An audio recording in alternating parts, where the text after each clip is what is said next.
envie pour écouter ce message. Il y a beaucoup de bien-aimés qui auraient souhaité avoir une seconde chance afin de mettre la vie en règle avec Jésus-Christ, celui-là même qui est le Sauveur et Seigneur de toute l'humanité. Écoute-moi bien, bien-aimé de Dieu. Regarde ce lieu. Et regarde bien ce bien-aimé. Regarde bien ce bien-aimé. Il est mort et il aimerait avoir une seconde chance.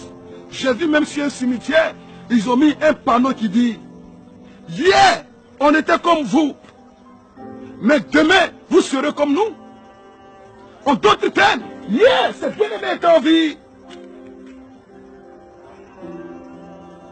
Mais demain, c'est nous qui allons les rejoindre. Lorsqu'on parle de la mort, les gens ont peur.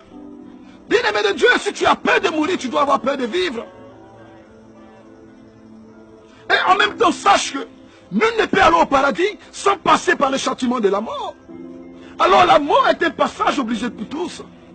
Et une autre chose, même le Seigneur Jésus-Christ, le Fils de Dieu, avant d'accéder au ciel, il a fallu qu'il meure avant de ressusciter le troisième jour. Ensuite, accéder au ciel et s'asseoir à la droite de Dieu le Père. Regarde bien ce lieu, bien-aimé de Dieu. J'aimerais pas que tu viennes ici sans pour autant connaître le Seigneur Jésus-Christ. Voilà pourquoi j'aimerais t'exhorter aujourd'hui. Mets ta vie en règle vis-à-vis de la parole de Dieu. Mets ta vie en règle vis-à-vis de Dieu. Lorsqu'on ne te parle de Dieu, tu dis, je suis trop jeune pour vivre une vie chrétienne. Mais j'aimerais te poser la question de savoir, quel est l'âge pour aller au paradis? Et de même, quel est l'âge pour être qualifié pour l'enfer? Il n'y a pas d'âge pour aller au paradis. Et il n'y a pas aussi d'âge pour aller en enfer. Alors si tu penses que tu es trop jeune pour donner ta vie au Seigneur Jésus-Christ, en d'autres termes, tu es en train de confesser que tu es prêt pour aller en enfer. Parce que demain ne t'appartient pas et ton souffle de vie ne dépend pas de toi. Alors j'aimerais finir ce message pour te dire, tous ceux qui sont ici, malheureusement, ce lieu est silencieux. Il y en a, mais parmi ces bien-aimés qui allaient en boîte de nuit s'amuser. Où sont aujourd'hui les DJ qui les amusaient? Où est aujourd'hui la musique qui les faisait danser?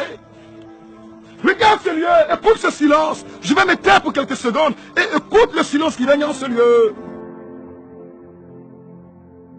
Il n'y a plus de musique de coupé décalé.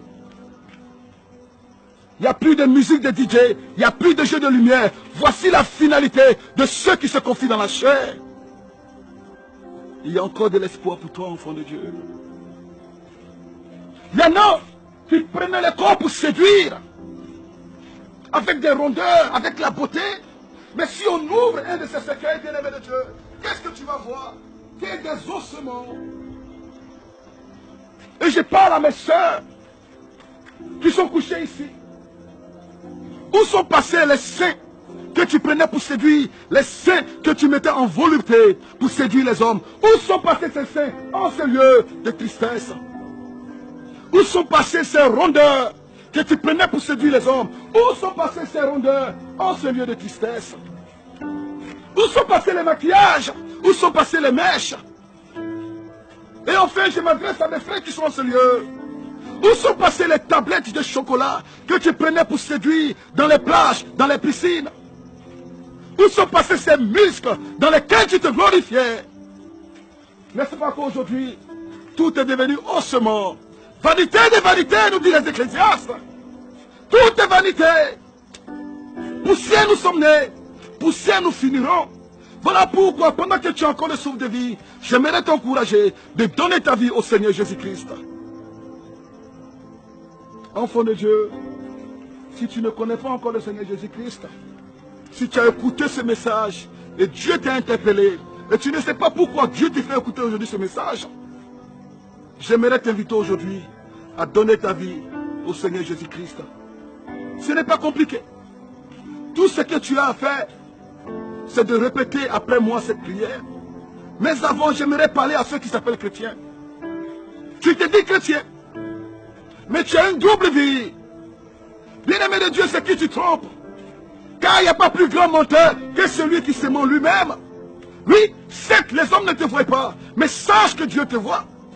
Avant de commettre un péché, ce n'est pas la peine de regarder ni à gauche, ni à droite. Parce que à droite, ce n'est pas celui qui va te juger. Celui qui est à gauche, ce n'est pas celui qui va te juger. Le jugement vient de Dieu. Voilà pourquoi, avant de commettre tout acte, regarde d'abord en haut, car c'est de là que vient l'éternel Dieu, ton Créateur, celui qui jugera toute nation et tout peuple à la fin des temps. Être chrétien n'est pas forcément aller chaque dimanche à l'église. Si c'était le cas, alors la souris qui vit dans la scène de l'église serait appelée chrétienne. Être chrétien, ce n'est pas par ailleurs connaître la Bible de Genèse à Apocalypse. Car si c'était le cas, Satan allait être chrétien. Car rappelle-toi, le diable connaît la Bible. Voilà pourquoi en Matthieu 4, il a tenté notre Seigneur Jésus-Christ avec les versets de la Bible. Connaître la Bible ne fait pas de toi un chrétien. N'est-ce pas que Judas connaissait les Écritures? Est-ce pour autant qu'il a été sauvé? Voilà la question. Un chrétien par ailleurs, ce n'est pas de prier matin, midi, soir. Ce n'est pas de jeûner matin, midi, soir, sans pour autant mettre la parole de Dieu en pratique. Si jeûner faisait de toi un chrétien, si prier faisait de toi un chrétien, alors les musulmans seraient chrétiens.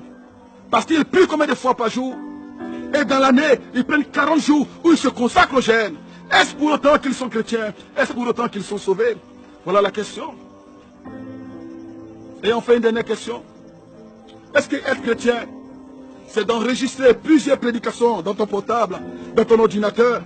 Être chrétien, c'est d'avoir les CD de tous les hommes de Dieu du monde, sans pour autant mettre un seul verset en pratique. Bien aimé, ce n'est pas le temps d'écouter, c'est le temps de mettre en pratique. Nous avons trop écouté la parole de Dieu. Le temps est venu de la mettre en pratique, car écouter la parole de Dieu n'est pas ce qui sauve. Ce qui sauve, c'est de la mettre en pratique. Alléluia.